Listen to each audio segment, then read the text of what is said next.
Hello, नमस्कार. माझ्या सुखद संकेत ह्या यूट्यूब चॅनलवरती तुम्हा सर्वांचं खूप खूप स्वागत. आज आहे संकष्टी, तर आज मी करते तळणीचे मोदक. तर इथे मी गव्हाचं पीठ घेतलं आहे, एकदम पातळ नाही, एकदम घट्ट नाही, असं मीडियम भिजवून. आणि इथे मी घेतलं आहे हे खोबरं आणि गुळाचं चून बनवून घेतलेलं आहे. यामध्ये मी ड्रायफ्रूट्स टाकलेत. हे ऑप्शनल आहे, तुम्ही नाही टाकले तरी चालतील. आमच्याकडे आम्ही टाकते, मी असं काही नाही काही नवीन दरवेळी प्रयोग तुम्हाला मागे बोलल्याप्रमाणे मी करत असते. तर ह्याच्यामध्ये मी ओले काजूगरांचे तुकडे वापरलेत.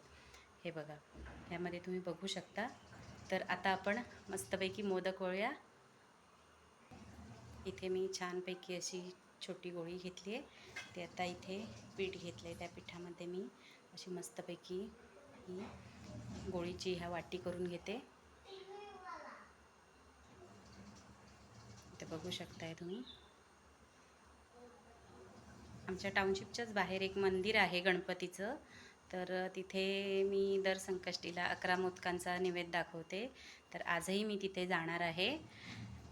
तर त्याचा व्हिडिओ जर वेळ मिळाला तर नक्की टाकेन. आपली वाटी तयार आहे आणि आता त्यामध्ये आपण हे सारण असं भरून घेऊया.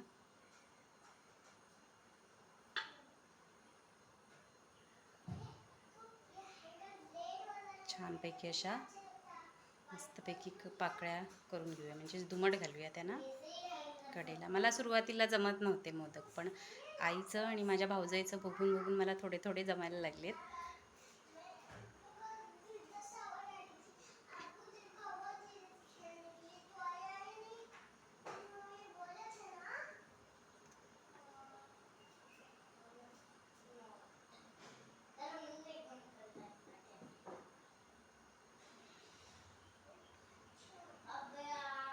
आपला मोदक तयार आहे. अशा प्रकारे आपण सर्व मोदक तयार करून घेऊया. तर इथे तुम्ही बघू शकता माझे मोदक वळून तयार आहेत. आणि इथे राहिलेल्या सारणाचे मी इथं 4-5 करंज्या केल्या, त्याला ओल्या शेंगा पण म्हणतात. आणि 2-3 पुऱ्या शेवटच्या पिठांच्या करून ठेवल्यात. तर चला, आपलं तेल तापतंय, आता आपण मोदक आपले तळून घेऊया.